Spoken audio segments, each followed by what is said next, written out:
көрермен, сіздермен бірге студтолог жүргізушісімен Әлібек қызы Зере. Бүгін бізде қонақта филология ғылымдарының кандидаты, профессор, Евразия ұлттық университеті медиакоммуникация және де қоғаммен байланыс кафедрасының меңгерушісі Гүлмира Шайтмағамбетқызы. Қош келдіңіз. Қош көрдік, қайырлы күн. Сізбен бүгінгі сұхбатымызда, подкастымызда студенттік шағыңыз, студенттік кезең туралы ой тарқатып, пікіріңізді, сол кездегі естеліктерді естігіміз келеді. Ең бірінші өзекті мәселе мен өзіміздің тақырыбымызға оралмас бұрын балалық шағыңыз бен мектеп кезіңіз туралы сөйлессек дейміз. Жетістіктеріңіз, мектеп кезіндегі естеліктеріңіз ыстық. Енді жастық шақ әрқашанда сағынышпен еске алатын сондай. Енді сіздер қазір жас болғаннан кейін көп нәрсені онша аңғара бермейтін жастасыздар ғой. Дегенмен біздің жасымызға келген кезде артқа қарай бұрылғанда үлкен бір сағынышпен еске алатын естеліктер көп болады. Жалпы менің балалық шағым біз өзі қызық кезеңде өмір сүрдік деп айтсақ болады. Кеңестік кезеңнің құлаған, ыдыраған кезеңі тәуелсіздіктің алғашқы жылдары. Яғни біз кеңестік кезеңде мектепте оқыдық. Сол кеңестік кезеңнің тәрбиесімен октябрят болдық, пионер қатарына өттік, комсомол қатарына өттік. Мектепте жүргенде комсомол комитетінің хатшысы болдым. Бүкіл мектептегі оқушыларды олардың үздік және қоғамдық жұмыстарға белсенді араласқанына қарап, комсомол қатарына қабылдадық. Комсомол билеттерін тараттық. Сондай кезеңнің осы комсомолдың ең соңғы хатшысы болған шығармын деп ойлаймын мен. Мектепте сол хатшылық қандай қызмет атқарады? Комсомол қатарына қабылдаудан бөлек, ол сол комсомол қатарына қосылған комсомолдардан жарна пұл жинайды. Енді ол 3 тиын бекен, 3 сом бекен есімде жоқ. Сол комсомол қатарына қосылған оқушылардың жарна пұлын аудандық комсомол комитетіне апарып өткізушімін. Енді қаржы жүрген жер үлкен жауапкершілік. Сол кезде жаңағы тиындарды жинап, оның бәрін тізімдеп апарып аудандық комсомол комитетіне өткізетін. Енді аумал төкпелі кезең, сол 86-тан кейінгі елдің санасы енді оянып, ұлттық мәселелер көтеріліп жатқан кезең. Сол кезеңдерде біз мектепті бітірдік. 92 жылы университетке құжат тапсырдық. Мектепте бізде ол кезде қоғамдық жұмыстарға белсене барлығы бірде араласатын. Яғни мектеп оқушыларының енді кеңестік тәрбиенің жаңағы отличник, үздік синдромы деген қазір ұғым бар ғой. Сондай бәріміз үздік болуға талпынатынбыз. Бәріміз жаңағы елден бұрын комсомол болуға талпынатынбыз. Елдің алды болуға өте қатты асығатынбыз. Сондай бір жарыс, сондай бір бәсекемен өстік. Оның плюсы де бар, минусы да бар. Бізде ол мектеп шағындағы, мектеп кезінде мысалы Абай жолы романының өзін біз, менің әкем сатып әкеп берді, Абай жолының 2 кітабын. Сол кітапты біз мектепте бір 10 шақты адам кезектесіп оқыдық. Күнде, мысалы, бір апта оқығаннан кейін келесі адам оған кезекке тұрады. Маған берші кітабың деп. Енді сол кітап қазір менде өзімде сақтаулы, әбден сырты тозған, ішкі беттерінің мұқабасы жыртылған, сондай. Сол кітаптарды кәдімгідей ұқыптап, жаңағы клей жағып, желімдеп, сөйтіп ұстайтынбыз. Сондай бір қиын кезең болды. Менің есімде әкем үнемі кітап дүкенінен бізге кітаптар сатып әкеп беретін. Ол кезде сондай кітаптардың қат кезеңі, кітап дүкенінде, кітап сататын дүкенде кітаптар келсе жұрт таласып алатын. Мысалы, менің есімде Олжас Сүлейменовтің Азия кітабы шыққан кезде аудандық кітап дүкенінде үлкен кезек болып, сол кезекте тұрып, бір күнін сол кітап дүкенінде кезекке жіберіп, әкем сол Азия кітабын әкеп берген. Міне Олжас Сүлейменов деген ақынның осындай Азия кітабы шығыпты, елдің бәрі таласып алып жатыр екен, менің де балаларыма керек қой деп, сол жұмыстан қалсам да сол жерде кітапты алмай қайтпай тұрдым, ақыры іліктім деп алып келген. Меніңдегі сол жастық балалық шақтағы естеліктердің осы әкемнің кітап әкелетін, үнемі кітап сыйлайтын әдеті сол менің есімде өте жақсы сақталды. Содан кейін менің әкем өзі инженер, ауыл шаруашылығы институтын бітірген, анам мұғалім. Екеуі де кітап жинаумен, журнал жинаумен және сол өздеріне керекті ақпаратты жинап өмір сүрген адамдар. Мысалы, біздің үйімізде әкемнің кітап сөресі бөлек, анамның кітап сөресі бөлек болатын. Анамдікі таза педагогикалық бағыттағы география, биология, сол жаратылыстану бағытындағы өте көп жаңа еңбектер, ғылыми еңбектер. Ол кітаптардың басым бөлігі студенттік кезде жинақтаған кітаптары. Және сол кезде шығатын Қазақстан мектебі, Қазақстан мұғалімі газеті, география пәні мектепте деген, биология, география деген бөлек-бөлек журналдар болды. Ресейден келетін журналдар болды. Соның барлығы кәдімгі қаттап біздің үйде жаңа кітап сөресінде қатталып жинақталатын. Анам мектеп сабаққа дайындалған кезде үнемі сол журналдардан өзіне қажетті ақпараттарды алып отыратын.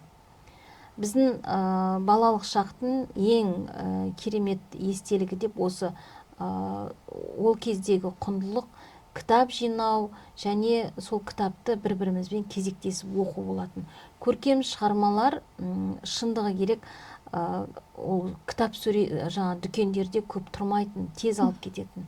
Біз соған үлгерсек, соны алып үлгерсек қуанатынбыз. Сондай уақыт болған.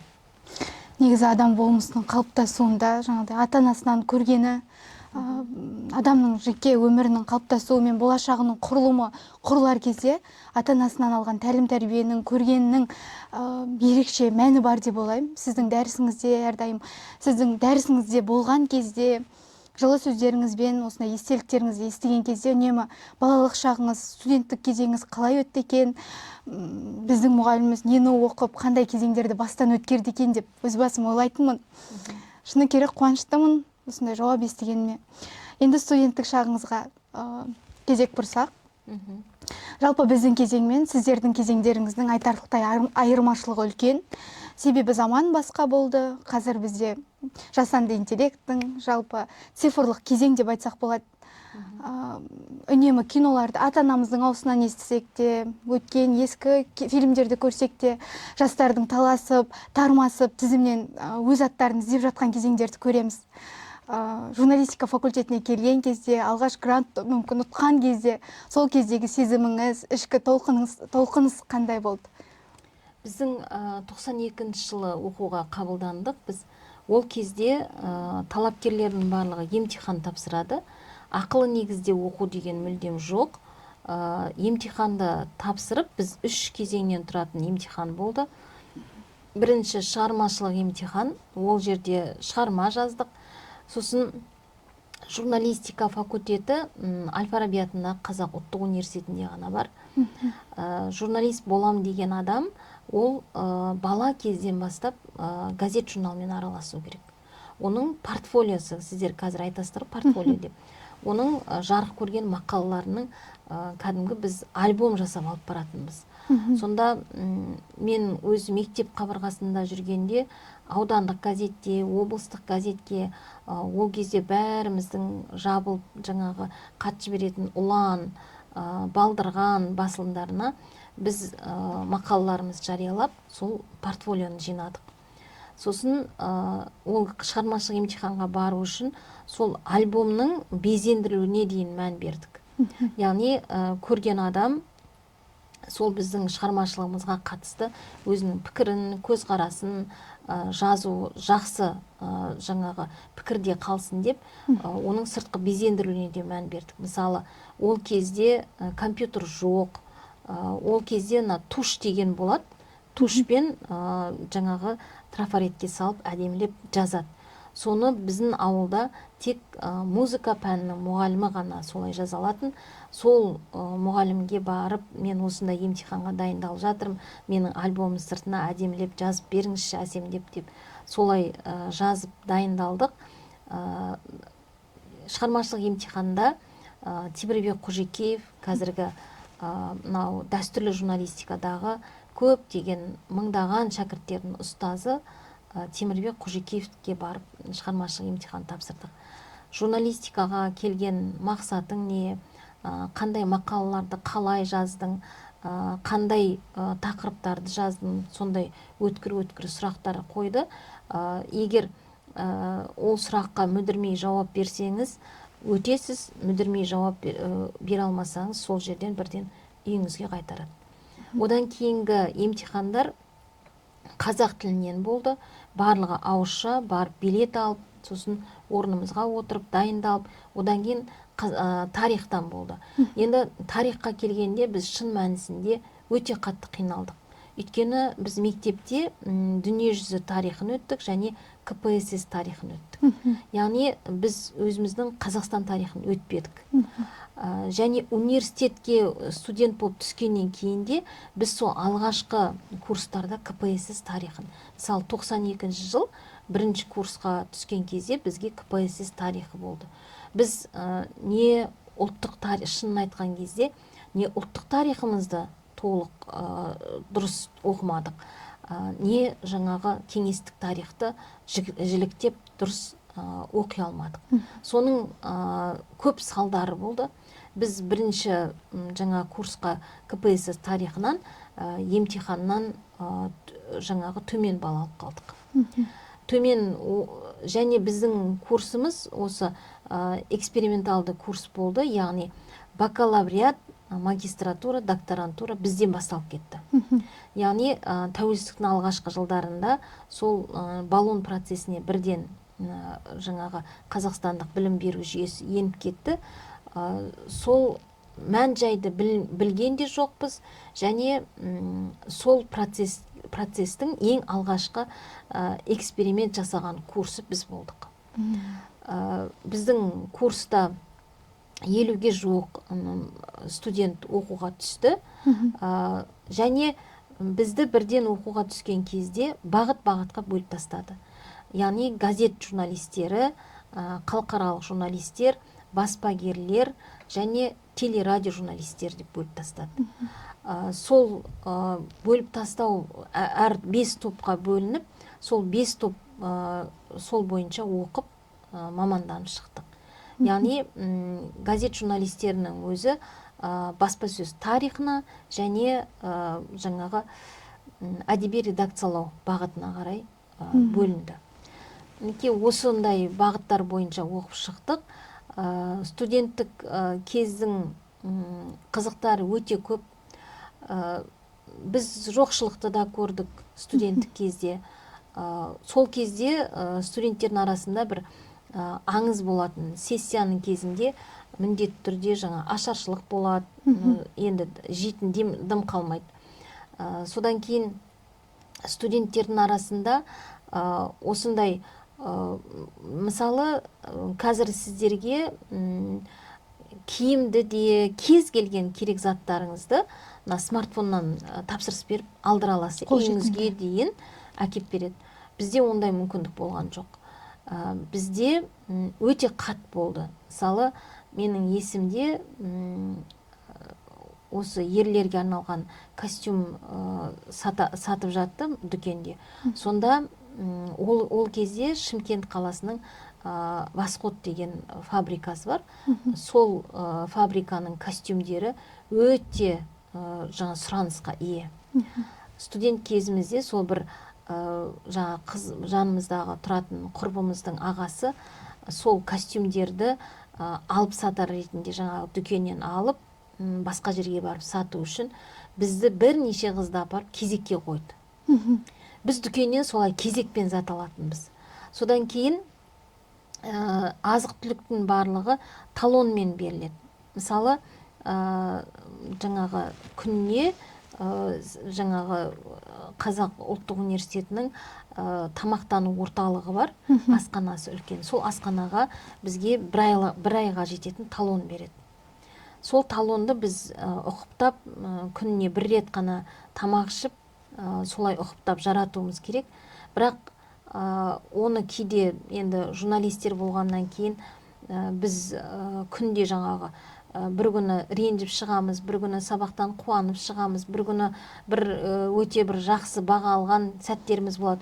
Сонда ана талонды жан-жағымыздағы талон жоқ балаларға таратып жіберіп, бәріміз бірге тамақ ішіп, бір айдың талонын 2 аптада ма, 1 аптада ма тауысып тастайтын кездеріміз болды.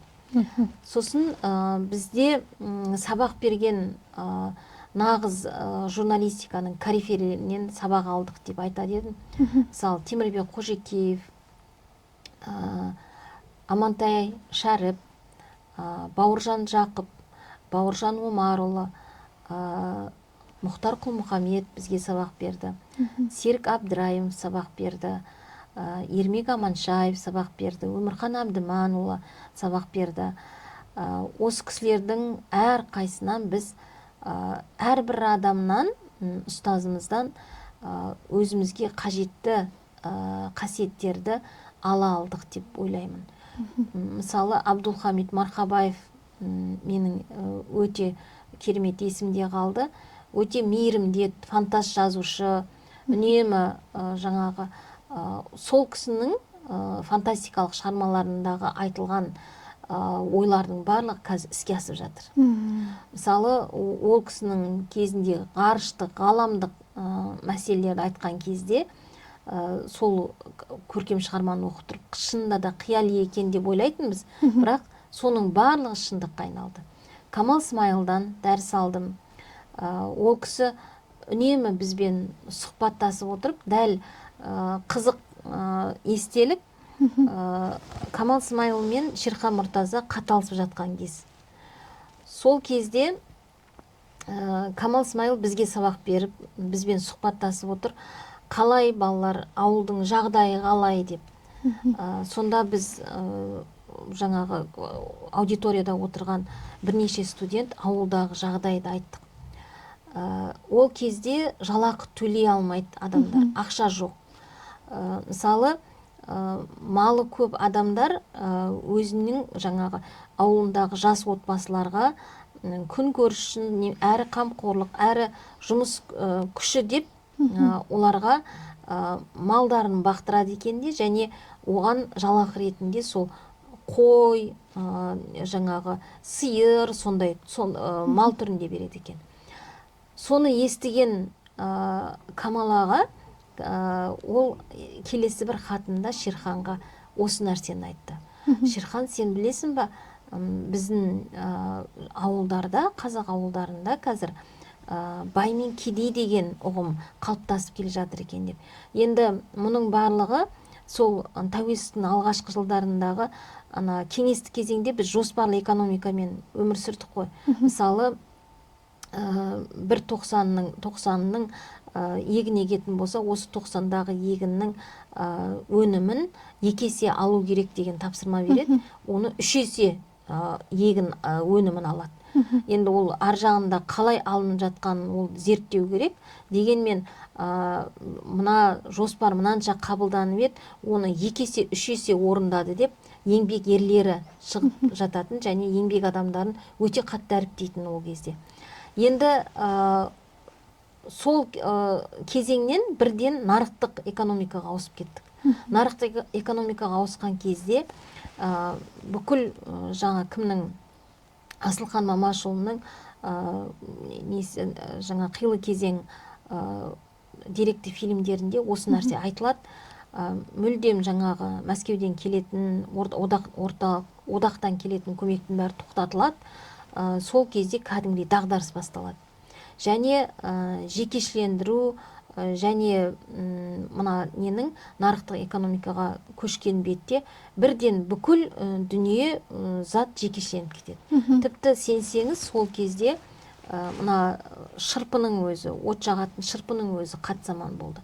Тіпті жаңағы тамақ жасайтын сұйық майдың өзін карточкамен алатын кезеңдер болды. Сондай бір аумалы төкпелі қиын кезеңде студент болдық. Ол кезде біз жаңағы азық түліктің өзін талонмен алған кездеріміз болды. Елдегі мынау жол қатынасы өте күрделі, коммуникация өте қиын. Мысалы, біз ата-анамызбен телеграмма арқылы олар бізге телеграмма салып жібереді. Мына күні мынанша сағатта сені сөйлесуге шақырамын деп. Біз сол Қазпочтаға барып, сол ата-анамызбен сөйлесуді күтіп отыратынбыз. Сол қанша сағат күтіп отырып, кейде ата-анамызбен байланыс, даусын естіп қана үлгеріп байланыс үзіліп қалатын. Яғни ол жақта, ауыл жақта жарық өшіп қалса, бірден байланыс болмай қалады. Сосын ата-анамыз сағынып, қайтадан қайтатынбыз. Сондай бір кезеңдер болды. Енді біртіндеп ол телекоммуникация жөнделе бастады. Кейіннен жатақхананың бірінші қабатында вахтада жаңағы тетя Валя, тетя Таня деген вахтершыларымыз отырады. Солардың жанында жаңағы үйдің телефоны тұрады. Сол жерге хабарласады ата-анамыз. Сосын ол шақырғысы келсе шақырады, шақырғысы келмесе шақырмайды. Ал ол шақыру үшін біз оған арасында жаңағы тетя Валя, мынау ауылдан келді деп, енді орысшамызда жетісіп тұрған жоқ.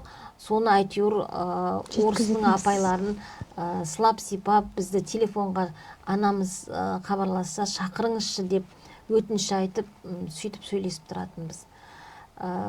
Сабақ оқу кезінде де бізде конспекті деген өте күшті қалыптасты, конспект жасау. Өйткені кітап аз.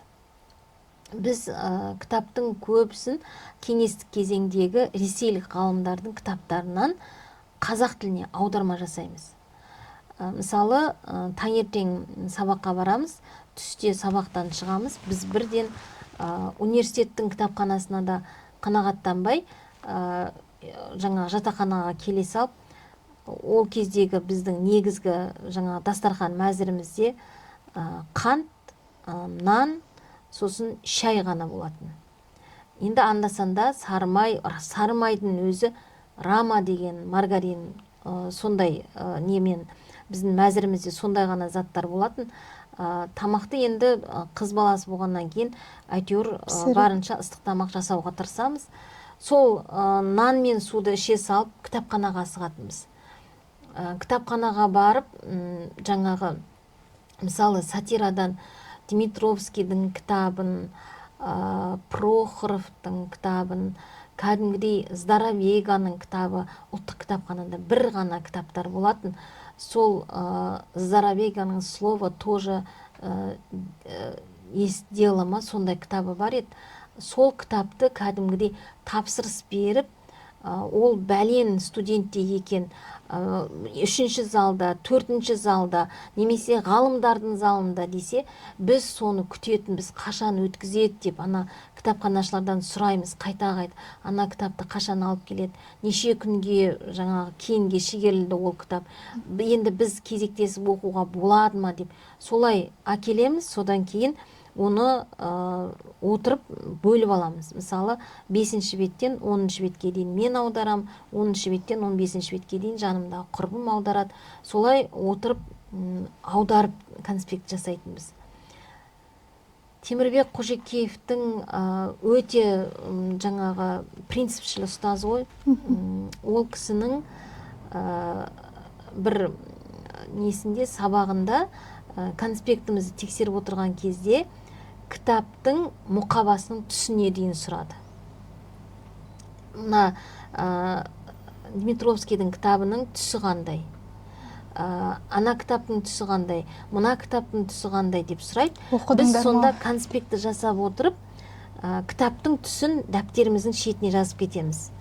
Бұл кітаптың түсі көк, мұқабасы сарғыш деп жазып кетеміз, ол есімізде қалу үшін. Және жаңағы аударма жасап отырып, кітаптың керек жерін оқып отырып, және оны конспекті жасап отырып, біздің жадымызда әбден жатталып қалған. Сол кітаптардан оқыған мәліметтердің барлығы біздің есімізде әлі күнге дейін бар. Және бір өте жақсы біздің ұстазымыз болды, Роза Алтынбекова деген апайымыз. Ол газеттерді кәдімгідей кеміріп оқытатын. Мысалы, сол кездері маған курстық жұмысын тапсырма ретінде берді. Мерзімді баспасөздегі желтоқсан оқиғасының жазылуы. Ойлаңыз, желтоқсан оқиғасы 86 жылы болды. Біз 93, 94, енді ары кетсе 95 жыл болу керек. Сол кездері жаңа желтоқсан оқиғасын зерттеген кезде бүкіл кітапханада отырып, сол кездегі социалистік Қазақстан, Казахстанская правда, Известия, бүкіл қазақстандық және ресейлік басылымдардың барлығын ақтарып, конспект жасап шықтым. Бұл оқиғаны қай газет қалай жазды, қалай ақпарат таратты. Сонда есімде Коммунар Табиевтің жазған мақалалары, содан кейін бірнеше ғана адам кейінгі жылдарда ғана жаза бастаған. Ал дәл сол 86 жылға оқиға болған кезде біздің ірі басылымдардың өзінде ақпарат дұрыс берілмеген, тіпті мүлдем жоқ десек те болады. Бұл туралы да Асылхан Момашұлы жаңа арнайы осы газеттердің осы деректі фильмді көрген кезде мен өзімнің сол кездегі курстық жұмыс барысында жасаған конспектілерім, іздеген мәліметтерім барлығы есіме оралды. Шынында да ол кезде ақпарат мүлдем таратылмаған, және кішкентай ғана ақпарат берілген, осындай бұзақы жастардың жаңағы несін бұзақылық көрсетуі деп қана көрсеткен. Ал кейінгі жылдардан 89-шы, 90 жылдардан кейін өте бұл арнайы комиссия құрылды, желтоқсан оқиғасына қатысты қайта Мұхтар Шахановтың мақалалары жарық көре бастады. Сол кезден бастап кішкене мақалалар көбірек жариялана бастаған. Міне осындай деректі кәдімгідей бірінші конспект жасаймыз, сосын оны қорытамыз, содан кейін курстық жұмыс жазу барысында әр қайсысын талдайтынбыз. Оны талдап жазамыз, сосын оны қорғаймыз барып. Мынанша мақаланы оқыдым, қазіргі ғылыми тілмен айтатын болсақ, контент талдау жасайтынбыз. Сөйтіп, соған қатысты өзіміздің көзқарасымызды, пікірімізді айтатынбыз. Біздегі ұстаздарымыз ол кезде біздің еркін ой айтуымызға көп көмектесті. Журналист өзінің ойын еркін айта білу керек деп тәрбиеледі. Біз емтихан тапсырған барысында, мысалы, республикалық газеттердің өзіне сын айтатынбыз. Мысалы, мына газеттің айдары дұрыс қойылмаған, мына газеттің тақырыбы дұрыс қойылмаған, мына журналистің мақаласында деректер толыққанды келтірілмеген, талдау жоқ, мәселені дұрыс талдамаған деп осындай сындар айтатынбыз. Оған оқытушыларымыз ешқандай ренжімейтін, және бізге осылай үнемі сын көзбен қараңдар деген тапсырма беретін. Біз солай жаңа газетті үнемі жаңағы талдап, және сол кітапты конспектті жасап студенттік кезімізді өткіздік. Көркем шығарманың өзін ұлттық кітапханаға барып оқитынбыз. Өйткені жеке жаңа сатып алуға біздің қаражатымыз жетіспейді. Сондықтан тапсырма аздау болған күндері кітапханаға бару біздің әдетіміз. Өйткені ұлттық кітапхананың ішінде отырудың өзі бір ерекше сезім болатын. ана жерде сілтідей тыныштық, тек қана оқып бір нәрсені зерттеп жатқан адамдар, әркім өзімен өзі сол тыныштықты кәдімгідей біз аңсайтынбыз. Сосын күнде аптаның 6 күні болса, тіпті жаңа жексенбі күндер, ол кезде әр айдың алғашқы дүйсенбісінде тазалық күні болатын, қалған күндерде кітапхана жұмыс істейтін. Біз сол кітапханаға барып, тіпті кей күндері жолға қаржымыз жетпей, жаяу қайтатын да кездеріміз болатын. Бірақ ренжімейтін біз. Тарихтың қиын кезеңдері, студенттік шақтарыңыздың сол кезбен тұспа-тұс келгендігін айтып жатырсыз, сол кездегі тарихтың оқытылуын айтып жатырсыз. Ендігі сұрағым, қазіргі сол кездің қиыншылығын қазіргі тарих бере ала ма? Мектеп қабырғасында, университетте оқитын студенттер тарихпен толық танысып жүр деп ойлайсыз ба? Қазіргі студенттер тарихты өте жақсы біледі. Мен осы қазақ баспасөзінің тарихын өткен кезде, қазақ өнерінің тарихын өткен кезде, біздің шәкірттеріміздің тарихты, әсіресе ұлттық тарихты өте жақсы білетініне шын қуанам. Өйткені біз ондай тарихты, қазақтың ұлттық тарихымызды мектеп бағдарламасында біз өткен жоқпыз. Сіздерге қарап шынында да қызығам. Шіркін, қазақтың. Мен мысалы мектепте оқып жүрген кезде армандайтынмын. Мысалы ата-анамнан еститінмін.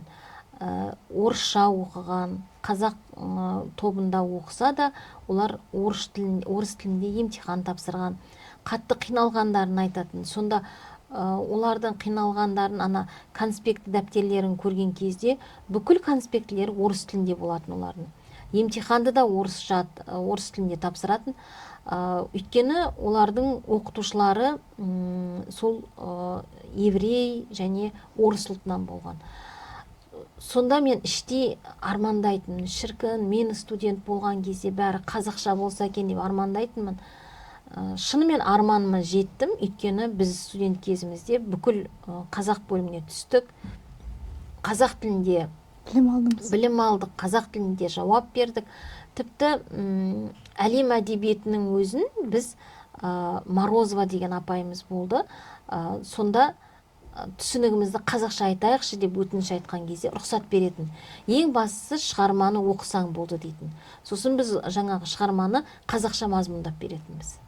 Сондықтан қазіргі студенттердің өзінің ұлттық тарихын жақсы меңгеруі мені қатты қызықтырады, қуантады, және олар кәдімгідей шынын айтқан кезде ұлттық тарихтың әрбір кезеңін бізден жақсы біледі десем қателеспеймін. Қазір алдыңызға келген студентпен университетімізге тапсырғысы келетін талапкерлерге көңіліңіз тола ма? Журналистика факультетіне арман қуып келетін студенттердің білім деңгейі қандай? Енді журналистиканы таңдайтын талапкерлердің басым көпшілігі мына телеэкрандағы, қазір енді әлеуметтік желідегі танымал тұлғаларға еліктеумен келеді. Олар да танымал болғысы келеді. Ол жастық максимализм, жас адамға тән қасиеттер.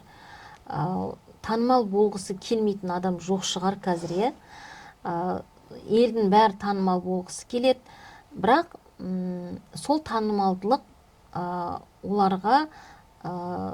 оларды жақсы жағынан танытатын танымалдылық болу керек. Мәселен, біліммен танылса, мен мойындар едім. Өзінің жаңағы жақсы бір қасиетімен, өзінің ізденімпаздығымен танылса, қуанатын едім. Жастардың арасында бәрі бірдей емес, кейбір көңіл құластатын балалар да бар. Олар жеңіл нәрсеге әуес, жеңіл таныла салуды, жеңіл контентке құмар жастарымыз, шәкірттерімізде кездеседі. Мен үнемі ол шәкірттеріме өзіңнің мына медиа әлемдегі өзіңнің бағыт бағдарыңды айқындап ал деп кеңес айтар едім. Әрбір медиа маманның өзінің таңдап алған тақырыбы, оның үнемі қайта-қайта соғып соны зерттеп жүретін саласы болу керек. Бізде зейінді, білімді шәкірттер өте көп. Мәселен, қазір мына менің интернеттің құлағында ойнайтын, бүкіл ақпараттық технологияның тілін білетін жастарымыз өте көп. Сондықтан әсіресе мен жастардың бойынан мынау тілге деген бірнеше тілді меңгерген жастарымызды көргенде сондай қуанам.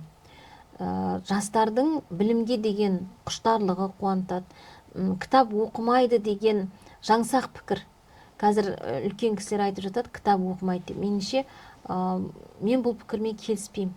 Кітап оқитын және іздеп жүріп оқитын, сатып алып оқитын жастар өте көп.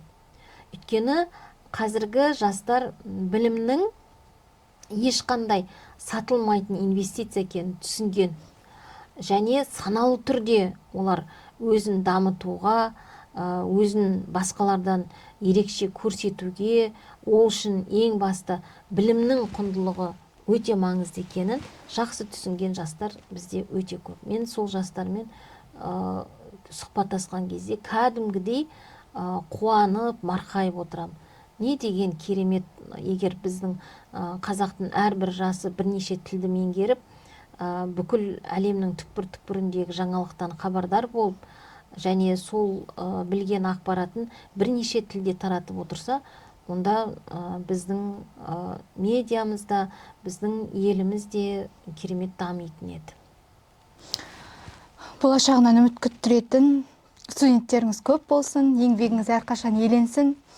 Сізді ұстаз ретінде өзіміз қатты сыйлаймыз, жақсы көреміз, және де осы жобада сізге соңғы сұрағым, Қазақстан журналистикасының жалпы бақтың болашағы қандай деп ойлайсыз? Сеніміңіз қандай? Мен үнемі осы мамандар даярлау ісінде көп ойланып және көп зерттеп жүретін адамын. Осы жолы кешегі өткен референдум кезінде және оған дейін де біз нені үйретпей жатырмыз, нені оқытпай жүрміз деген мәселе мені үнемі мазалайды. Бізде оқытылмай жатқан бір нәрсе, ол журналистиканың стандарттары. Яғни кәсіби стандарттар, журналист қандай болу керек, ол қандай стандарттарға сай болу керек деген мәселені біз назардан тыс қалдырып келе жатырмыз. Журналистиканың теориялары, медиа теориялары, қоғамдық пікір қалай қалыптасады, оны кім қалыптастырады, және оның процесі қалай іске асады деген мәселені біз назардан тыс қалдырып жүрміз. Сондықтан да мен былтырғы журналистика білім беру бағдарламасына медиа теориялары деген пәнді қостым. Биыл 2026 жылға қабылданатын болашақ журналистерге журналистика стандарттары деген пәнді қосқым келіп отыр.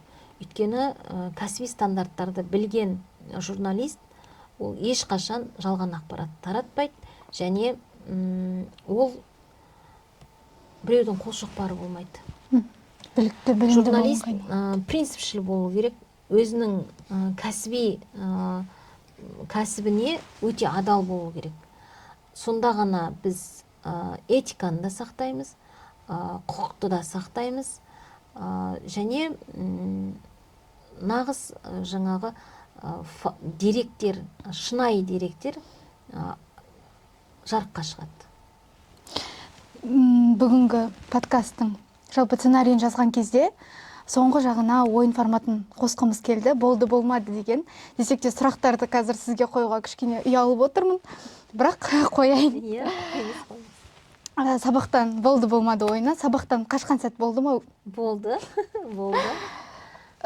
Стипендия алсаңыз, стипендиядан құлаған кезіңіз? Стипендиядан құлап көрмеппін. Жауап қуантады. Келесі деканаттан шақырту түсті ме сізге? Шақырту, жұмысқа шақырту түсті. Деканның кабинетіне шақырып, маған қорқытататында Қызылорда мемлекеттік университетінің ректоры келіп, біздің университетке оқытушы болып келіңіз деген жаңағы келісім шартын ұсынды. Енді алғашқы табысыңызға қанағаттандыңыз ба? Менің журналист ретіндегі алғашқы табысым, қанағаттандым, өйткені ауылдағы наубайхана ашып, нан пісірген кісілер, ол кезде кәсіпкерлікті енді бастап жатқан кісілер туралы мақала жаздым. Олар маған ыстық 2 нан берді. Оны үйге әкелгенімде әкем төбесі көкке сәл-ақ жетпей қалды. Менің қызымның тапқан наны деп рахаттанып жетті. Сол сәт, сол оқиға менің есімнен кетпейді. Апай, келгеніңізге, сұхбат бергеніңізге, студент шағыңызбен бөліскеніңізге алғысымыз шексіз. Алдағы жолыңызға, еңбегіңізге тек табыс тілеймін, толағай табыстар, үлкен армандар, мақсаттар ешқашан сізді шаршатпасын, алға қарай жетелесін. Еңбегіңіз әрқашан еленіп, елеулі болыңыз. Сізге рахмет. Рахмет. Құрметті көрермен, бізде бүгін сұхбатта болған өзіміздің университетіміздің белгілі жақсы көретін сүйікті ұстаз. Келесі кездескенше, қош, сау болыңыздар. Рахмет.